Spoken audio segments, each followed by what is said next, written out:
Hello and welcome to another episode of the WonkyCast. Just before we get on to this week's show, a couple of announcements of events that we're going to be attending over the next month or so. For any of you trekking over the treacherous journey across Mordor to Pwllheli for the Sci Fi Weekender, we're going to be very much in attendance for that one. It's been confirmed that Emma will be interviewing Julian Glover at 1 PM on the main stage on the Friday. I will be following up directly after that, interviewing the lovely James Cosmo on the main stage at 2 PM, so do come along and check that out. Also, on the 28th of March, we'll be attending the launch evening for short story anthology called Killer Bees from Outer Space, in which there is a story from yours truly. So we will be there selling the book on that evening, and there'll be signed copies available from various authors, including myself, who'll be there for the evening. So on with this week's show. Last weekend we had the pleasure of attending the 21st annual Sci Fi Ball, which just moved to its new home in the Grand Harbour Hotel in Southampton. You can read the review that we wrote of the weekend on the website. I'll put links in the show notes. And over the weekend we caught up with three of the festival directors and organisers, and they gave us a bit of detail about how it all came about and some of the history of the show. So without further ado, here they go, the organisers of the Sci Fi Ball.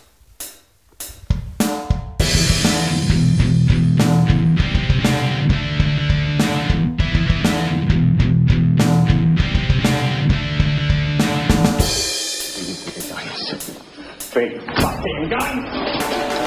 So yeah, I guess, yeah, it's happy birthday, isn't it? 21st Yes. birthday for you. Yeah, 21 years, good lord. I know, where did our life go? That's like half my life. Well, it's not half mine, but yeah.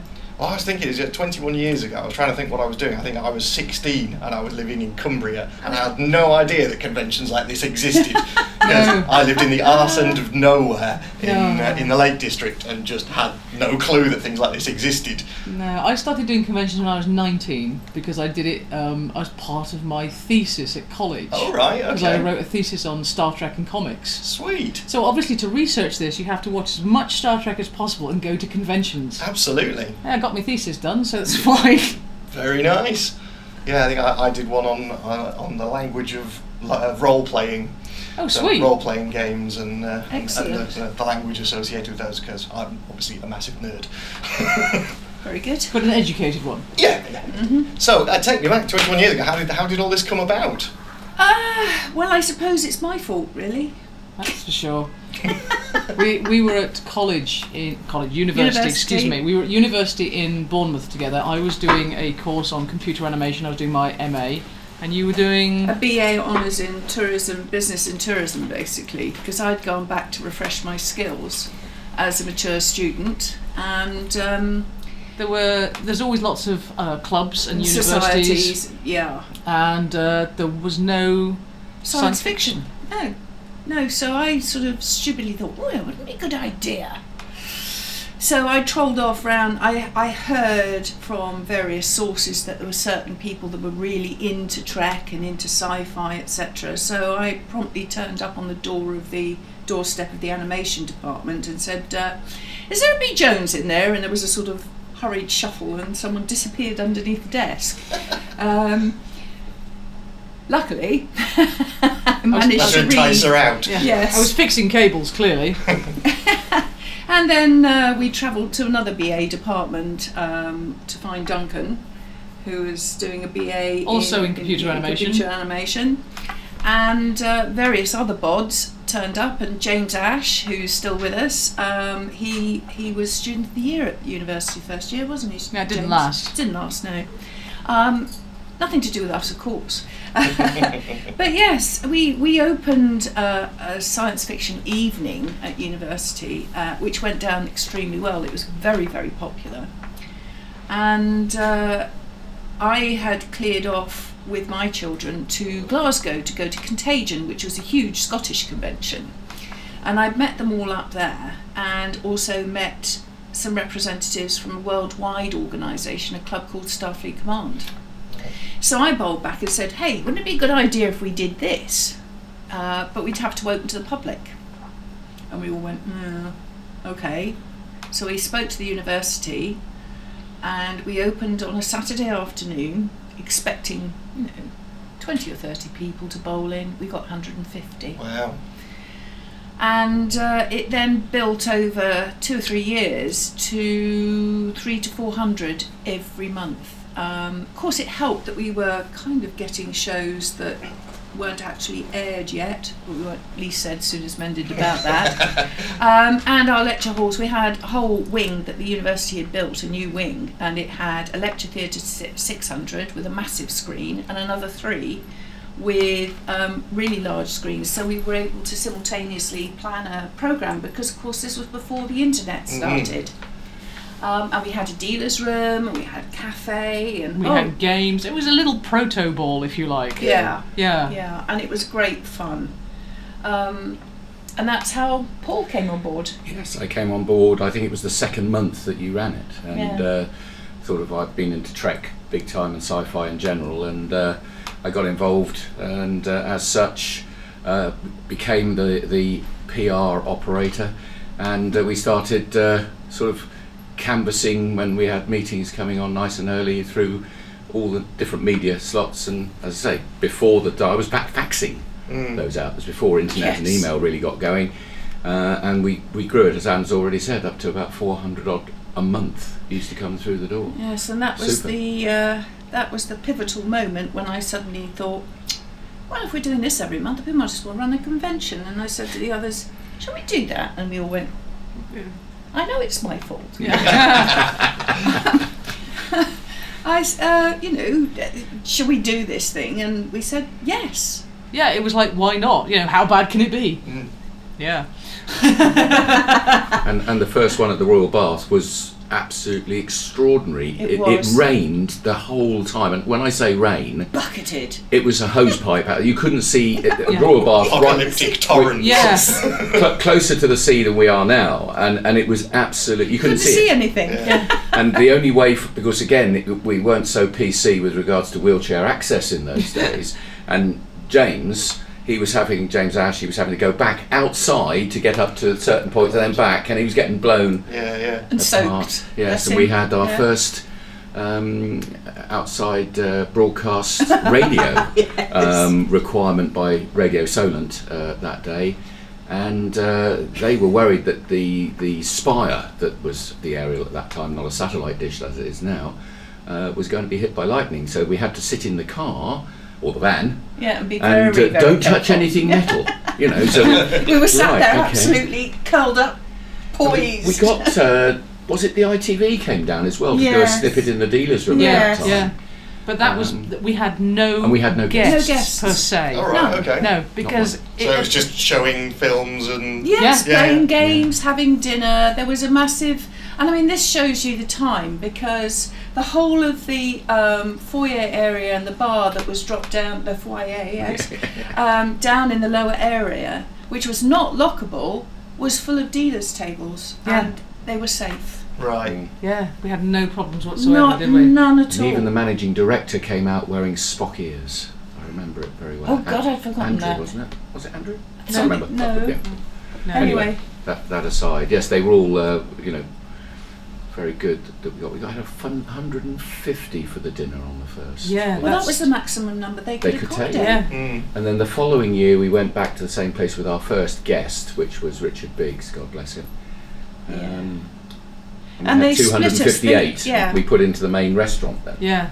And it really didn't work for us because it somehow lost its atmosphere because to explain, the first ballroom we had was an Art Deco ballroom. Right. And it was all green and black and atmospheric, and we hung flags down the walls that Anna had made, and we had all these massive balloon arches and wonderful displays. Balloons, it was absolutely phenomenal, and it was great fun, wasn't it? Yeah, it was. And then we just got too big.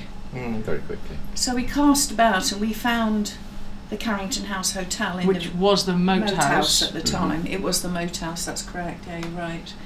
And it was quite lovely, and it had the ambassador suite downstairs. We could sit theatre style, nearly 700, and we could really have a good dinner area. And we had the President's Suite above, which was about 2/3 of the size, which was a massive dealer's room. We had the Windsor Suite, which was another big room. Yeah, and then, we pretty much we grew into that hotel. Right. Yes, So we did. if there was a room, we were like, Occupied we could all do the space. Yes, Yeah, quite. absolutely. Well, it was the biggest. We researched it and looked around, and Yeah. it was the biggest dual conference facility and bedroom facility hotel in the area, and that went right up through to London. Really, even Southampton couldn't top it. No. Right.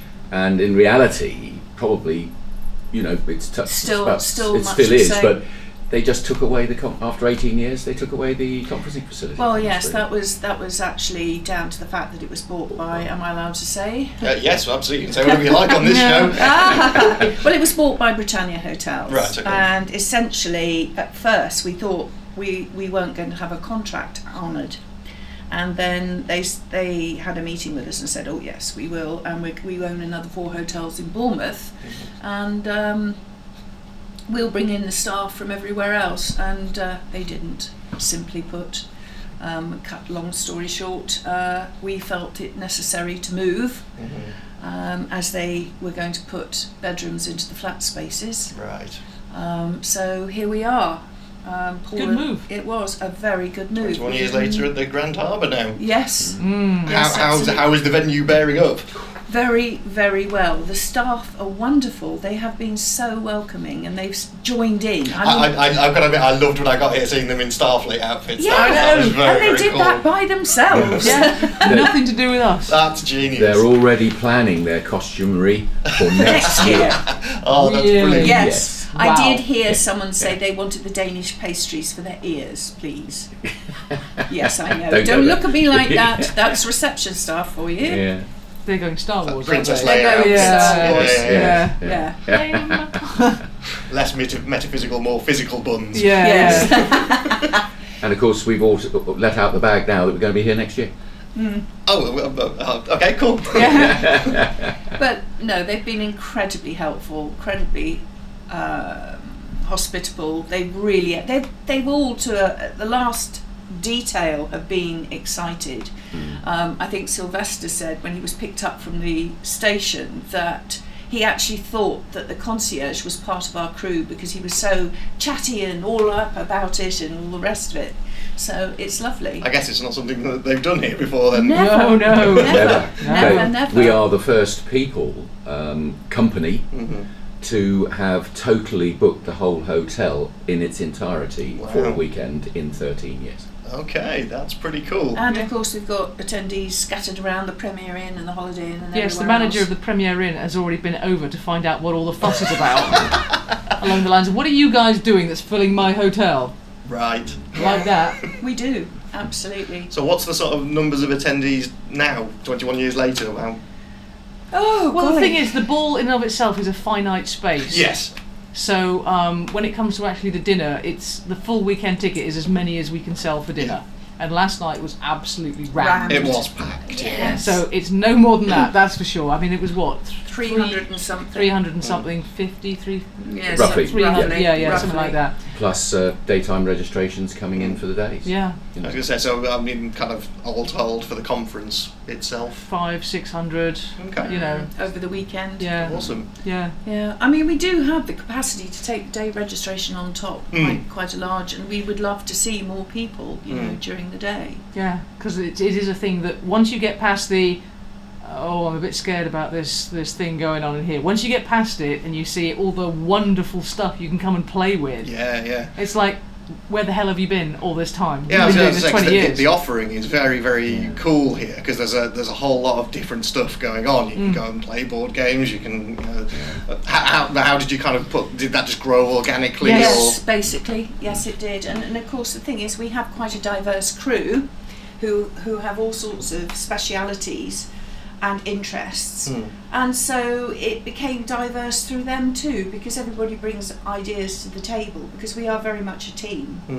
And we every year we start throwing ideas out, and one of our newest crew members said, well, we do board gaming, do you think we could do something with that, and we said absolutely. So of course now we have, last couple of years we've had board games. Which is very cool. I found out yesterday there's now a Homeland board game, which is like, of one of all the shows you could think of to make a board game out of. Homeland is just not one of them. I read through the rules. It was just like, yeah, that's not one to play late at night when you've been drinking. That's something you got to seriously think about. You've got to think. Yes, but I mean, it's things like Annie and I go and we do a lot of other shows, basically to tell everybody that there is another way, because these days there's so many signing events, which is essentially like shopping for autographs. Yeah, and that's the big ones like the MCM Expo and London Film and Comic Con. And there is obviously there's a huge market for it. Yeah, there is, but I think they're very much changing to being the kind of more American event-led events, if you know what I mean. They're using them to launch things at. And, yes, they are. I kind of find it's difficult calling them Comic Cons now, because they tend to just shove comics right at the back of it. And kind of change it around a lot, but so I think that the feel here is very, very different. It's a very, very friendly, very inclusive event. It's a lot different to other conventions, because other conventions, there's like 5 events you want to go to, and they're just all around this place, and you spend most of the convention just walking from one side to the other. And it's all packed into one hotel. You don't have to leave the hotel. There's loads of time for you just to relax. Then when you go somewhere else, and you know that you have to make a whole plan of what you want to do. Yeah, I mean, that's it in its entirety. We want to lock 500 geeks in a hotel for the weekend, make sure they have as much fun as possible in the 72 hours we have them, and if they've gone to sleep, they've missed something.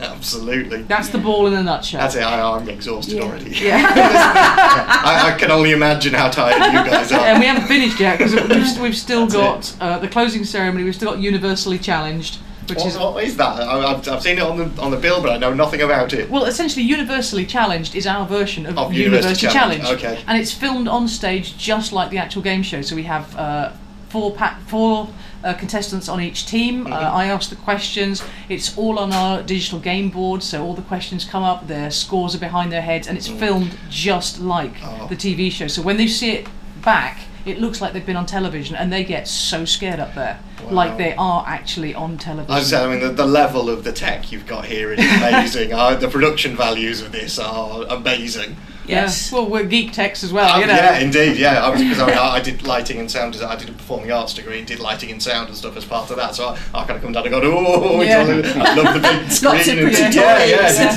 brilliant. Yeah.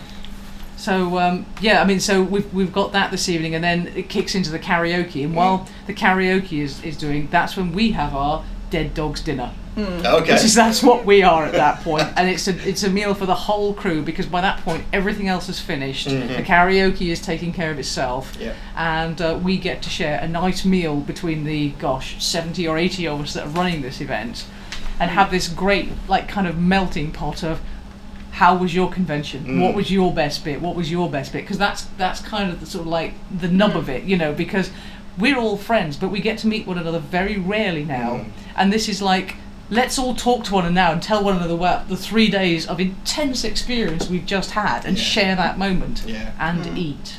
And eat. Yes, actually stop and digest. Yes, exactly. Yes. Yeah, and I think that's the thing. We are a very inclusive family, if you like. In fact, I was coming up in the lift with Angela, who hadn't been able to come for a couple of years or so. And she said she was so glad she was back. She hadn't told anybody she was coming, so they were all, squeeing all over the place when they saw them. And she said, it's just like coming home. She said, it's amazing. She said, I'm so glad we're back. And that is the aim that we've had, and I certainly had at the very beginning, that we would provide a venue and somewhere where you could get the most out of it. It didn't matter how old you were, whether you had families, whether straight, gay, whatever colour you happened to be, it didn't matter. We're all nerds underneath. You were all nerds at heart. Didn't matter what professional background you came from. There is a common denominator, there is a level playing field, everybody gets on socially, and it's just worked, and that people would come back year after year, and that's what exactly they have done. Now, there's obviously there's the charity side to this, which absolutely there is. Yes, kind of wanted to touch on that a bit. Is that something that's always been a part of it? Yes, from day one. Is it always the same charity, or no. is it? Did you No. change? Yes, we started off with a Macmillan unit at Christchurch Hospital. Okay. I lost my husband through cancer, and I think a number of us have all had brushes or incidents with cancer. And so when we first decided we were going to do the local event type scene, we said, well, we need a charity, and so I went down to the Macmillan unit at Christchurch Hospital and met with the trust manager, and he was a very sober chap called Mr. Dawson, who was actually turned out to be wonderful. But when I went suited and booted, I thought I'd better scrub up and go down there looking smart. And I sat there in his office and I said, Mr. Dawson, this is what we're actually proposing, and we would like you to come along for the dinner, and we propose to raise money for your charity. And he said, oh, well, yes, that's really wonderful. And what do you do? And I told him, and he went, right. And he kind of sat back in his chair and looked at me. And I said, really, it's not that scary. And he came along and he just loved it, absolutely loved it. And in tandem with that, we managed to recruit an MC, a proper Toastmaster, who had presided for the President and the Queen and at the Dorchester, etc. Very, nice. Very elegant chap with his red coat and tails. And the first event he did with us was very funny, wasn't it? Jaw dropping for him. Yeah. But he came up to us afterwards, because he was obviously, like we do now, you know, at those days we gave a little slip in with the compact, and they put their name that they'd want to be introduced by on the, because Ron was getting these slips given to him with all sorts of really way out names, and he was really spot on with them, you know, and doing his best and with a commanding voice. And afterwards he came up to us. Yes, exactly. And he came up to us afterwards, and he said, this is super.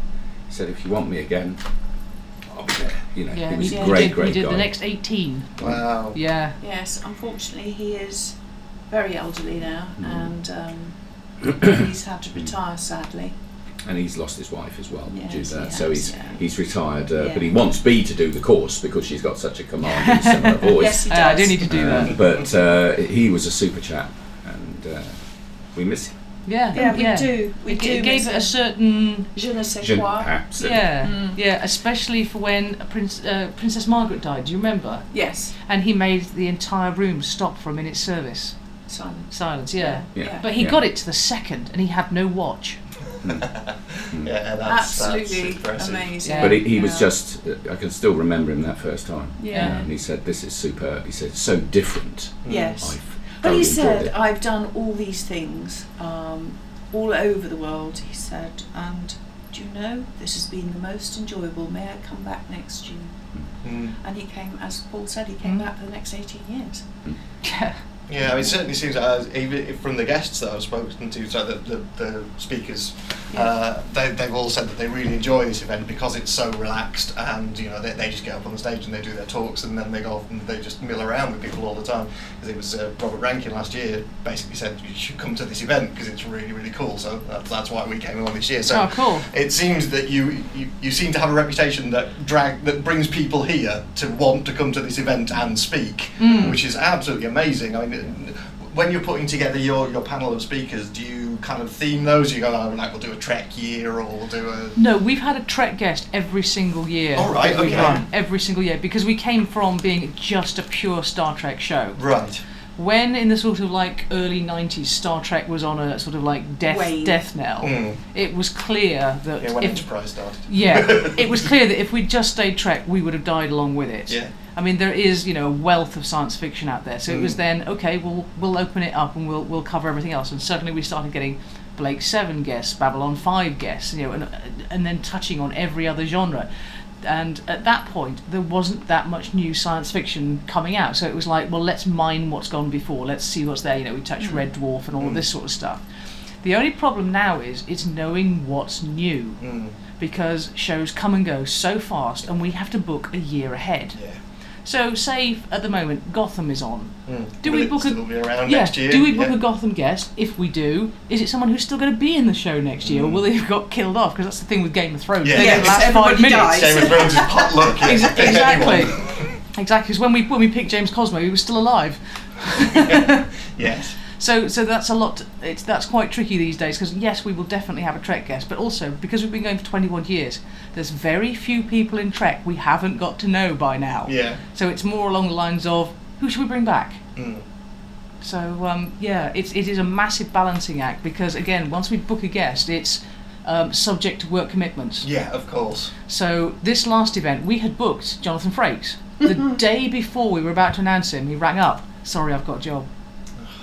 Yeah, exactly. So then it's like, right, now we have to start again and get another Trek guest and and then balance it out again. So we were very fortunate with Robert being able to do it and be free because he's normally very busy at this time of year and he's actually taken time off. So we were fortunate to get in there and say, just hey, drop lucky, really. Yeah. Cool. Yeah. So in terms of the ball itself, so obviously this year is a steampunk theme. Yes. Very happy with that. I love my steampunk. I'm part of the Steampunk Society, so I'm great. I'm very happy with that. Do you do a different theme every year? Yes, we do. Yeah. What sort of things have you done? We've done a Venetian masked ball. We've done the Time Traveller's Ball, Arabian Nights, the Chinese Emperor's Ball. Yeah. We've had stilt walkers and mummers and things down from Covent Garden. We've had theatrical companies with weird and wonderful mechanisms entertaining people in the ballroom. The funniest one was when the first Star Trek movie came out and everybody was wearing those white dress uniforms. Oh, God, yes. Except it looked like a waiters' convention because everybody was wearing exactly the same. So that was about year 8 or 9, and that was when we thought we need to open this up because otherwise it's just Star Trek every year. So that's when we started actually theming the Saturday night. And then as that has gone on, we then started theming the Friday night as well, so that people are getting distinctive events. And of course these days, because this fancy dress cosplay idea is coming in so strong, that is really beginning to work in our favour, and so people can come and show off their costume skills. And there's been some brilliant costumes kicking around this my weekend. goodness, and I mean, we used to have a very quiet Sunday night. We all used to chill in the bar, and then it got to the stage that we suddenly realised we were surrounded by lots of people, and we thought, what the devil do we do on a Sunday night? So that became the karaoke disco party, which we can hand over to the chap that runs it. And we thought, they'll all run home because it's karaoke. They didn't. They stay another extra day plus. Yeah. So we now get people coming in on Wednesday and they're saying to us, can you start earlier? And we're always going, no. But you're welcome to come in on Wednesday. But you can come in on Wednesday. Because we still have convention rate. Yeah. And we still have convention rate at the bar. That's the most important thing. Oh yeah, I noticed that. I didn't know about the discount. I was like, it was this much, but it's that much with your discount. Discount? Woo. Yes, geek discount. Yes. Very important, Pays me a nerd as well. especially in lovely hotels like this. Yes, very much so. Yeah, because we've all been doing these for so long now. We are used to certain convention rules, if you like, which is there is a convention menu and a convention bar price during the time the convention's on, so that because you're not going anywhere else, you're going to be in that hotel for 3 days, so you don't want to spend a fortune on food and drink, but you do want to eat and drink while you're there. And the other thing is you have to be on the ball and keep having new ideas because you want it to be fresh and new each time. You're going to have a core amount that's always going to stay the same, and then after that it diversifies hopefully a bit more. Now, another thing that I got told about before I got here was the dances. Yes, the dances. How did that come about? Well, again, the convention dances have been, around ad infinitum, but it was getting to the point where when the line dancing started, the people who knew it were still dancing, and the people who didn't had to go and sit down because otherwise they would get killed by the amount of people moving left and right in rhythm and in sequence. So we started this thing on the Friday called the Con Dance Workshop, so that anybody who didn't know how to do the line dancing, we would show them and explain how it works until they got it. And put it this way, it's become so successful we're getting copied now by other events. But we are the original Con Dance Workshop. As we are the original Evening With. Exactly. And we are the only, I believe, still the convention that feeds you. Yes. Right.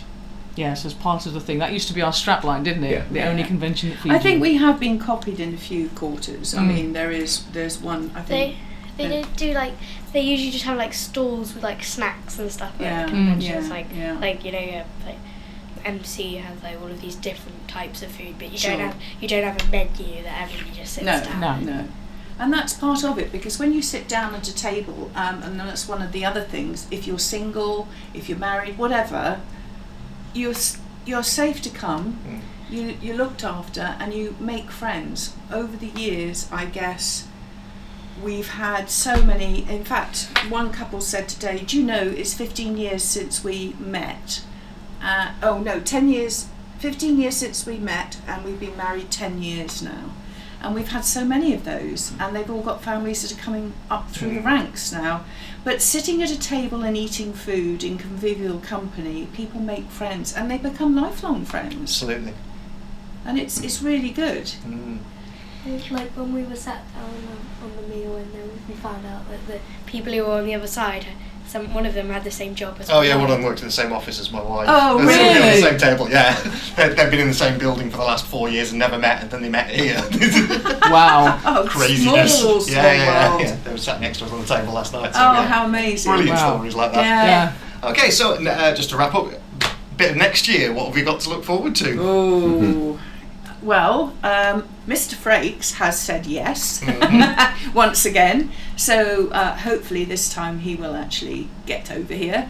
And we've also confirmed the Enterprise Blues Band, which is Vaughan Armstrong and Casey Biggs and others et al. For the cabaret. And we have a host of guests on our list to confirm. And we've also got the themes for next year Oh, already yes. worked out. Yeah. Friday night is children's books, and Saturday night is Gotham. Ah, very So that cool. gives a wide spectrum. Yeah, definitely. Yeah, completely different. Yeah, exactly. So when we say Gotham, we're hoping we're not going to get people in spandex, quite honestly. It's hopefully more 1930s, darker kind of look to Yeah. it. So that's where we'll be pushing it during the year, you know. Okay. I think So it'll be nobody's good. having bright yellow underwear. No, No. little geeky legs everywhere. No, Oh, B will enough run about and this hide year. at yes, that point. it's that. But yes, we always run on the second weekend of February. It kind of lights up that dull time between Christmas and Easter, when you've just come out of Easter and everybody Christmas and everybody's going, You've gotten over January. oh, Yeah. exactly. Yeah. So yeah, it's good fun. Yeah. We love it, Clearly. and we like to share the fun. Yeah. Absolutely. Yeah. Here's to another 21 years, eh? Yeah, brilliant. Oh, Thank you. Cool, thank you very much for your Thank time, you guys. very Thank you. much. No problem.